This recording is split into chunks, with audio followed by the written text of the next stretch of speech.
So hello family, this is Mallu on throttle. So ഇന്ന് നമ്മൾ പറയാൻ പോകുന്നത് ബൈക്കിൻ്റെ കുറച്ച് മെയിൻ്റനൻസ് ടിപ്സാണ്. ഇത് ഏകദേശം എല്ലാവർക്കും അറിയായിരിക്കും. പക്ഷേ ഈ സംഭവം ഇഗ്നോർ ചെയ്യുന്ന കാരണം കൊണ്ട് ബൈക്കിൻ്റെ എൻജിൻ ലൈഫും അതേപോലെ തന്നെ ഇതിൻ്റെ ഫ്യൂൾ പമ്പും മൊത്തത്തിൽ പ്രശ്നമാവും. സോ നമ്മളത് കറക്റ്റായിട്ട് ഇന്ന് പറഞ്ഞുതരാൻ പോവുകയാണ്. ഇത് നമ്മൾ മെയിൻറ്റെയിൻ ചെയ്യാൻ തന്നെ നമ്മുടെ ബൈക്കിൻ്റെ ലൈഫ് ഏകദേശം നല്ല രീതിയിൽ കൂടും.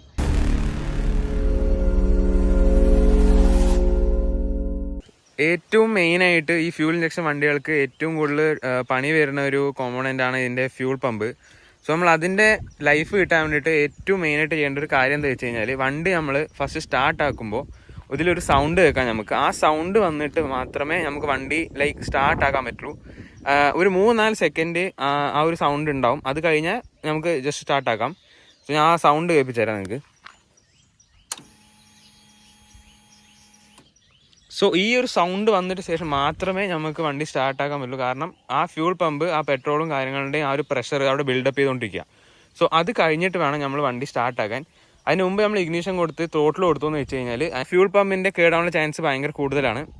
ആൻഡ് സെക്കൻഡ് തിങ്, നമ്മളുടെ ഫ്യൂള് കമ്മിയായിട്ട് നമ്മൾ വണ്ടി ഓടിക്കുമ്പോൾ നമ്മൾ മാക്സിമം അങ്ങനെ റിസർവ് ആവണതിൻ്റെ ഒരു കുറച്ച് മുമ്പ് തന്നെ നമ്മൾ വണ്ടി റീഫ്യൂൾ ചെയ്യണം. കാരണം എന്താ വെച്ച് കഴിഞ്ഞാൽ ഈ ഫ്യൂൾ പമ്പിന് പ്രോപ്പർ എമൗണ്ട് ആയിട്ടുള്ള പെട്രോൾ വേണം അത് പ്രോപ്പറായിട്ട് വർക്ക് ചെയ്യാൻ. സോ നമ്മളത് കൊടുത്തില്ല എന്നുണ്ടെങ്കിൽ അത് സ്ട്രെസ്സിലായിരിക്കും വർക്ക് ഉണ്ടാവുക. സോ നമ്മൾ കുറേ പ്രാവശ്യം അങ്ങനെ എമർജൻസി സിറ്റുവേഷൻ കുഴപ്പമില്ല, പക്ഷെ കുറേ പ്രാവശ്യം നമ്മൾ റിപ്പീറ്റഡ്ലി അങ്ങനെ ആക്കുമ്പോൾ ഫ്യൂൾ പമ്പ് ഡാമേജ് ആവും. സോ ഇത് ഈ രണ്ട് റീസൺ കാരണമാണ് മെയിനായിട്ട് വണ്ടികളിൽ ഈ ഫ്യൂൾ പമ്പിൻ്റെ ഇഷ്യൂ വരുന്നത്. സോ അടുത്ത് നമ്മളുടെ എഞ്ചിനാണ്.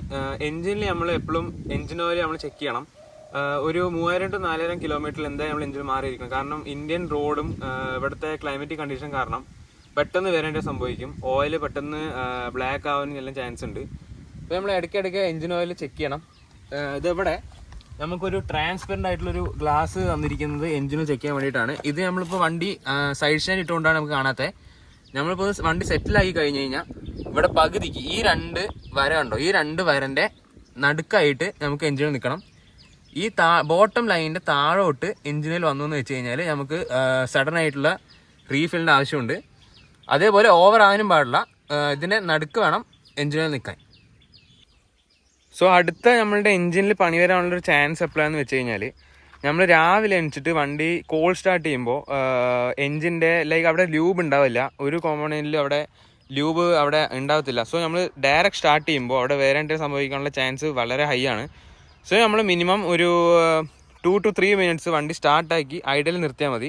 ത്രോട്ടിലൊന്നും ചെയ്യേണ്ട ആവശ്യമില്ല. നമ്മൾ സെൻറ്റർ സ്റ്റാൻഡ് ഉള്ള വണ്ടികൾക്ക് സെൻറ്റർ സ്റ്റാൻഡ് ഇട്ടിട്ട് നമ്മൾ ജസ്റ്റ് ഒന്ന് ഒരു 2 to 3 മിനിറ്റ്സ് നമുക്ക് വന്നെങ്കിൽ നമ്മൾ ഷൂഡ് അല്ലെങ്കിൽ ഇപ്പോൾ ഗേറ്റ് വർക്ക് ആ ഒരു ടൈമിൽ ജസ്റ്റ് നമ്മൾ എന്ത് ചെയ്യുക, വണ്ടി ഒന്ന് സ്റ്റാർട്ടാക്കിയിട്ട് ജസ്റ്റ് നിർത്തുക.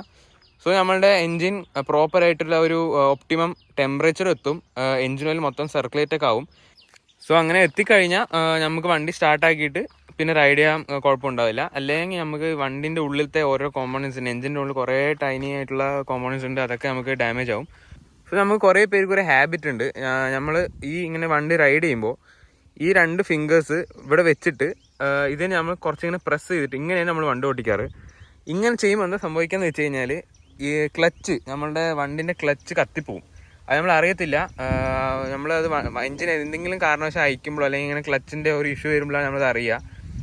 കംപ്ലീറ്റ് ആയിട്ടുള്ള ബേൺ ആവും. അപ്പോൾ നമ്മൾ മാക്സിമം നമ്മൾ യൂസ് കഴിഞ്ഞെന്ന് വെച്ച് കഴിഞ്ഞാൽ ഇത് ഇങ്ങനെ റിമൂവ് ചെയ്യുക, പിന്നെ ജസ്റ്റ് ഇങ്ങനെ റൈഡ് ചെയ്താൽ മതി. അല്ലെങ്കിൽ നമുക്കിപ്പോൾ സഡൻ ആയിട്ട് ഇപ്പോൾ നമ്മൾ സിറ്റി യൂസോ അല്ലെങ്കിൽ അങ്ങനെ എന്തെങ്കിലും ആണെങ്കിൽ ജസ്റ്റ് ഇങ്ങനെ വെച്ചാൽ മതി. ഇങ്ങനെ ആക്കി വണ്ടി ഓട്ടിക്കരുത്, അത് നല്ല രീതിക്ക് ക്ലച്ച് കേടാക്കും. നെക്സ്റ്റ് വീഡിയോ ആയിട്ട് കാണുന്നതായിരിക്കും. Bye bye, this is Mallu on throttle.